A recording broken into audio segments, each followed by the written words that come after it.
project approach is inquiry-based learning. It is an investigation about a topic that is of high interest to the children and is also interesting to the teacher.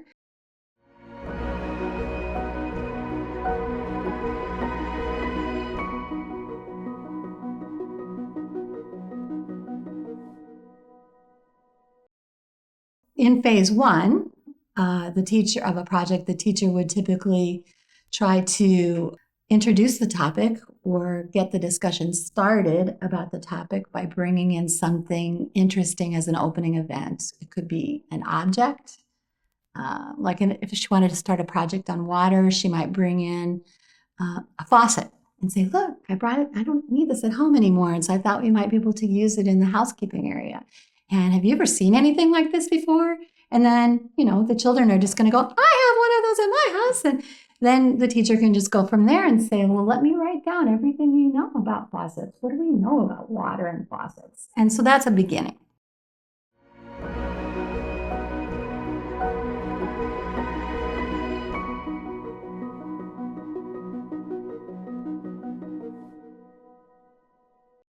But phase two is the heart of the project, and with a rich enough topic, phase two, or the actual active investigation, can go on for 6 to 8 weeks, typically, if you've got a good project going.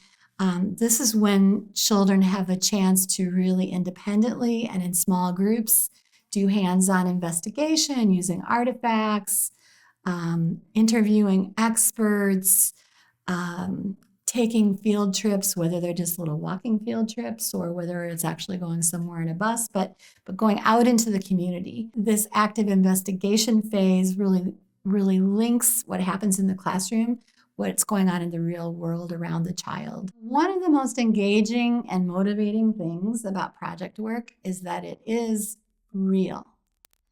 And I think that having someone come in from the outside, even if it's another teacher from the same school or it's a family member, it's someone who is an expert that can provide them insight or answers to their questions.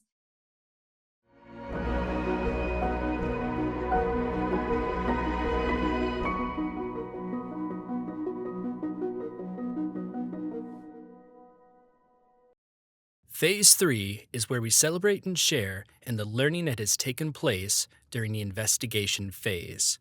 Let's listen to an example of a Phase 3 culminating event. For instance, in a project on the library during phase 2, a couple of the children wanted to make shelves, and so they spent some time building shelves. But that wasn't really what they wanted to make to represent their big findings. That was kind of a more important group representation there toward the end. In that project, they decided to build the scanning machine. So when they visited the library, they saw the drop-off, the book drop, and the book would drop in the window and it would go on a conveyor belt and it would go across a scanner, which would read the barcode on the book and drop it in book or other types of media and drop it in the correct box. And so that's what they wanted to make when they got back to their center, because they were all really interested in that. And so that was something that they wanted to share then at their culminating event. And they also made a book about the library that where each child made a contribution of a page and told what they had learned about the library. And then for their phase 3 culminating event, they just took that book and their scanner and went across the hall to another classroom and gave a little presentation about it. So phase 3, that culminating event, could be something really simple like that, or it could be as elaborate as the teacher and the children want to make it.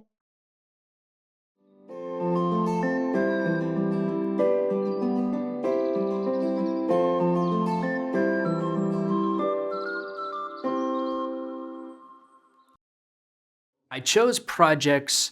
I tried to keep the children's interest in mind as I was developing them. As a beginning teacher, I struggled with that because I wasn't quite sure how to really get them involved in the process and not try and like bulldoze my way through. Or even if we had like, let's say a list of like, I've got 3 ideas, I would probably have a favorite out of those. I'm like, I hope we do this. I hope they're into this. And if they weren't in the beginning, I'd be like, well, maybe this is probably better. Trust me, guys, sort of thing. Over time, as I was teaching, I felt I got a lot better at being able to like present projects and then really get the children engaged in those, and then help kind of decide like in the planning phase. So would this project be a good fit for phase 1, phase 2, and phase 3? Trying to make sure it hits all those sorts of levels. When I'm looking to choose a project, I look to what my students are doing and where their interests are. I look at how they're playing, what they're talking about, what's going on with their families and their home lives. Part of my orientation with my students or my families at the beginning is talking to them about what's going on in their life and building those connections. So throughout the year, I can do check-ins and see how things are progressing or whatever. One year I had a lot of families that were having babies, and so we talked a little bit about that a little bit more. I also noticed that I thought we were going to do a project on babies, and they weren't interested because it was so much at home. They went, nope, we don't want to do that. We want to do this other thing. And so sometimes you think that you're going to start a project and you get into it and realize this is absolutely not what they want to do. So you kind of go back to the drawing board and ask them. A lot of times I start off the year and we make a list of different things that we're interested in. And we revert back to that list throughout the year to say, hey, do we still want to talk about firefighters? You guys told me at the beginning of the year you were interested in that. What are your questions? If I don't see a lot of questions or curiosity, then maybe we talk about it in a book or two and we move on. But the things that they're really curious about and really come back to multiple times, that's usually the core of what we use for our projects. My students were able to take concepts that I had never even planned that they address and take it so far beyond where I could even think about planning. And so the more I saw those moments happening in my classroom, the more motivated I was to continue to facilitate and give opportunities for my students to take the lead in their learning.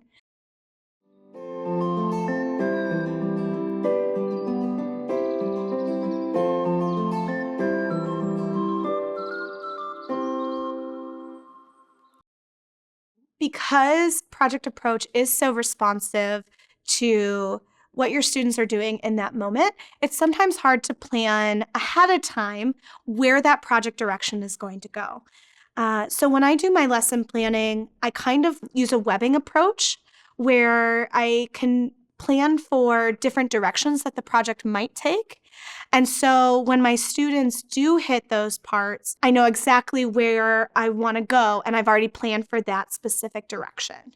It does take a little bit more forethought and a little bit more time on the front end, but when you're talking about a 2 to 3 month project or investigation, it really takes some of that pressure off in the middle and the end of the project because you've already done a lot of the front loading at the beginning.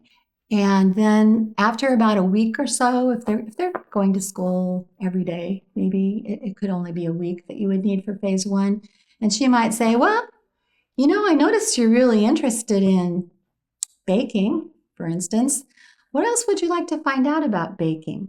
And, some children are ready to answer those kind of questions, especially if they have experience with projects. Some children are not, they haven't had a lot of experience with that kind of thing. So she might just say, I noticed that I was watching you play and I noticed you seemed to be really interested in the oven because I saw you guys putting things in the oven. Would you like to find out more about the ovens that the baker uses? So sometimes it's inferring what the children are really curious about and beginning that list of questions. So as we're going through that, maybe they're asking more questions. So then I can continue to plan off of what I've already planned to extend the learning. I haven't lost time planning for those other pieces because if we do pivot, I've already got that done. But it gives me a basis to work off of no matter what direction they want to go. This questioning, I guess, is where it transitions from being like a thematic unit, a teacher-directed unit, into a child-led investigation, because those questions lead the teacher's planning. Project approach investigation, or phase 2, is not so much about certain content that we want them to learn. I think that one of the big values is that they are learning how to learn, how to do an investigation. The cool thing about project work is it's all about real life experiences. So if I have a student who's really into maybe sand and water table, but not interested in building or constructing, maybe their job is to help move the sand into a piece of the construction site for us. And that's it. And that's their engagement. So we look for ways to bring them in and bring their specific interests in meaningful ways into the project. But we also respect that students have different interests, and maybe that interest will help move a project forward in the future. So we continue to monitor their interest as it continues to grow. When you're doing a project approach, not everyone's going to be on board at the same time, probably. It's just how it works. And so you might have children that are very into the project or the phase of the project that you're doing at that moment, and other children might not, and that's okay. But to try and get them engaged with the project, I might try and think of like, okay, if this was, let's say, a physical activity for here, maybe I can try and get some of these students with more an investigative activity or something and turn it into a game, or something where we could look up with books or art or something along those lines. Is getting to know your children that are in your classroom and trying to help find the best ways to get them into the project is figuring out what were their interests. My whole room is multilingual learners. We're a dual language classroom.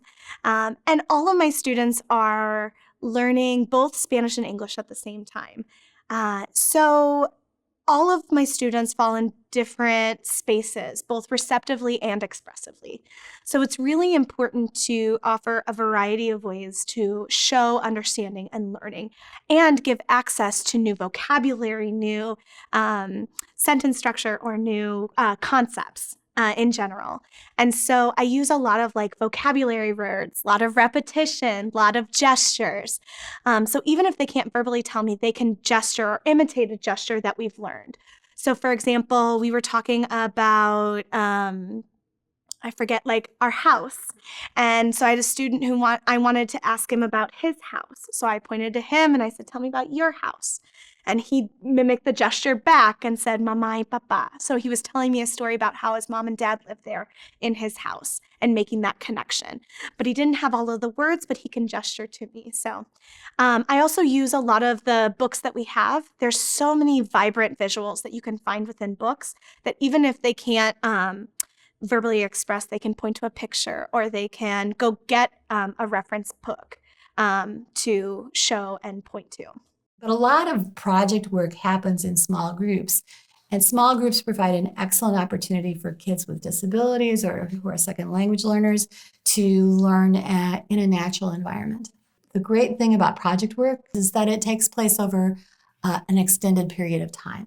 So there are many, many opportunities for children to hear information or to hear vocabulary and have it demonstrated, and to hear it and see it in a variety of ways.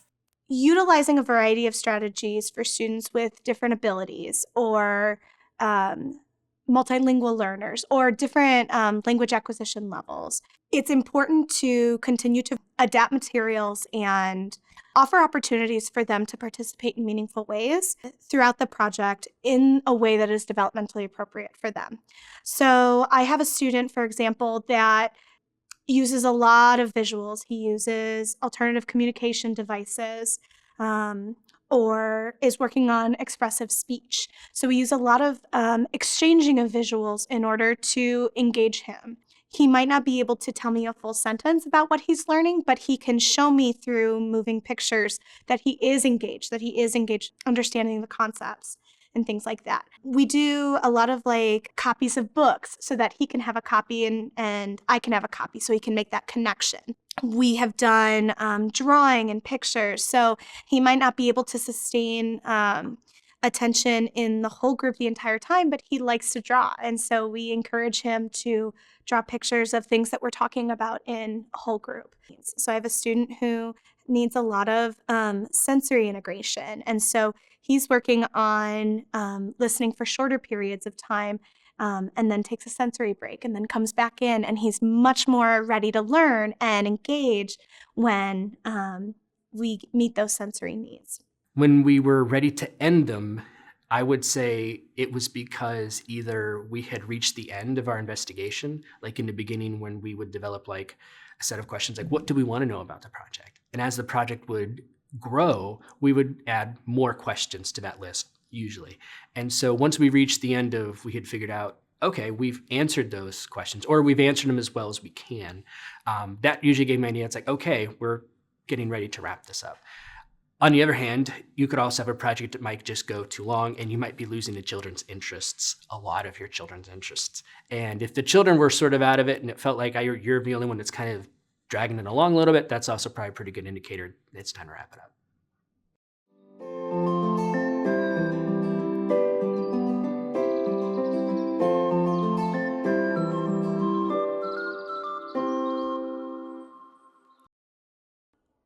I've had a lot of successful projects throughout the years, but I would say my most successful projects have been directly from student spontaneous engagement and high levels of parent involvement. I remember one that stood out to me a lot was we were exploring dance and music. And I had never seen my students really engage in the music center. It wasn't really anything that I really tried to pull them into or were really focusing on. We were just kind of going throughout our day. And I had a group of 2 or 3 students who pulled out every single musical instrument and got the entire class, including our principal who happened to walk in that day, to march around the room as a marching band in an organized fashion. All the TA, our paraprofessionals, our principal, every single student marched around that room with a different instrument. And it was such a cool moment that I was like, oh, we have to try a project on this. So we kind of explored some of the opportunities or some of their interests and inquiries, where they were curious, what they wanted to learn about. And through those conversations and sharing with families all of these exciting moments that were happening in my class, one of my families said, oh, my older daughter is in a dance class and I'm helping the teacher facilitate some of the dancing. And I said, wow, would you be willing to come in and help us with some dancing here as we connect that to our music? She goes, absolutely. And she choreographed 2 separate dances. She came in multiple times to teach the choreographing. She was very connected with other families. So she started talking about the things that she was doing. The kids were talking about all the things that they were doing and all the excitement that they had about this project.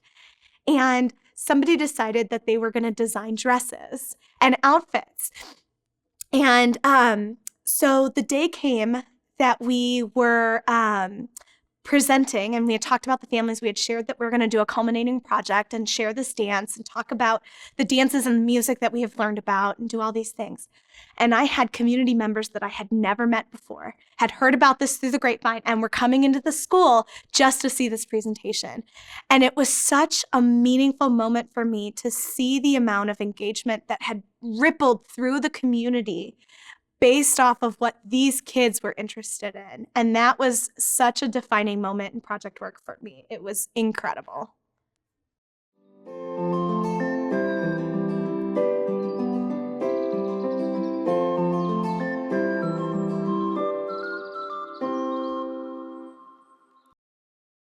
I think project approach is very compatible with research-based curricula,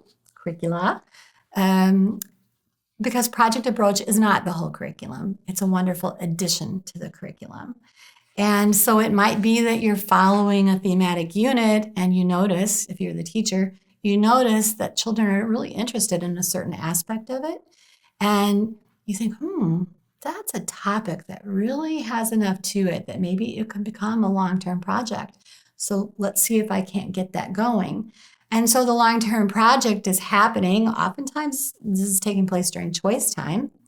And the same centers the teacher would otherwise have open, I mean, the block area, the science area, the writing area, the art area, et cetera, those are all still open. They're just also is project work happening during center time. So I think it's very compatible, and it's very meaningful to the children and to their families. I think families really like to know what's happening in project work and how their child's involved in it. We want our students to drive the curriculum. We want the classes to have the flexibility to be responsive to our students. And so Project Approach fits in beautifully with that framework just because it really comes from students. And they can take ownership. I would say project work allows for a little bit more deeper investigations and more time intensive. But because the framework of creative curriculum is fairly flexible, I can still follow my scope and sequence of skill development and skill acquisition through a longer project. For example, this construction project, because we're revisiting multiple times throughout the year, we're never focusing on the same skills every time we revisit it. I remember the second time we went to the construction site, we were working on shapes, and that was what we were studying in addition to like our project. So we pulled up pictures of different architectures and found shapes within those architectures, and then connected that back to the shapes and the forms that we found at the construction site, the real construction site here. This time we're working more on collaboration as a higher skill, or writing and 3D building, those 3D shapes as well. And so we're not going backwards. We're not going back to the same 2D shapes. We're moving forward in our skill development, but through the topic and through the investigation that's meaningful for them. I think the biggest benefit that I remember from when I was teaching for Project Approach was just how much the children were learning about a certain project. Because when you've got a project, you're going to have you're going to narrow it down, right? Like whatever project you've got, it might start off fairly large and fairly broad, and as you're going through it, it's going to narrow. And so you're going to have a very specific focus that you're probably going to be working towards. And so just for whatever topic you're doing, you're going to learn so much about it. To continue it for, let's say, a month and a half to 2 months, if you're going that long and you stick with it, they're going to learn a lot about something very, very specific. For example, I would have families come in when we were doing a spiders project, and the families would come in and say, so-and-so talked about pedipalps and venom and those sorts of things, and other terms you might not hear that are going to be related to spiders. And it helped show families just how engaged the children are. And it's not like a theme of a week sort of thing where you learn a little bit about something. You learn a little bit about a lot of things. This is you're learning a lot about something very specific.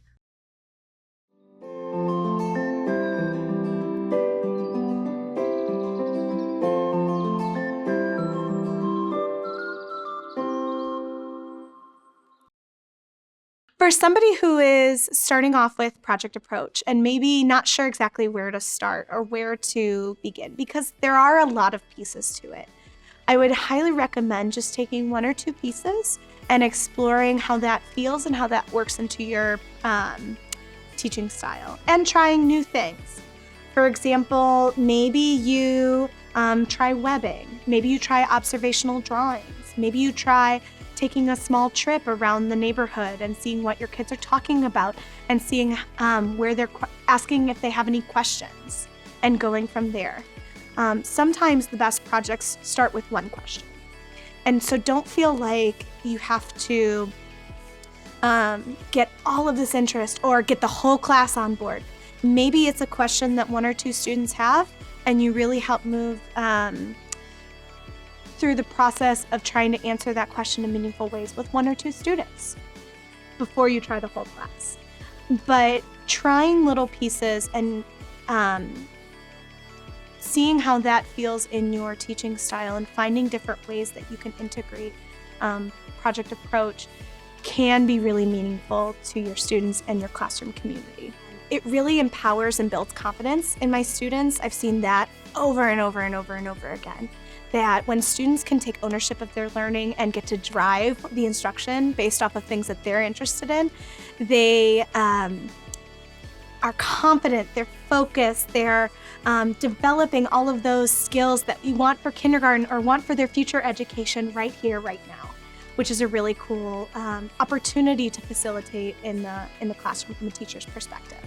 I think project work is one of the really magical things about it is that it capitalizes on children's strengths rather than areas where they need more practice or they're behind or they're delayed. It's an opportunity for them to show their best work. And the great thing about project work is that there's something for everyone to do and to be interested in.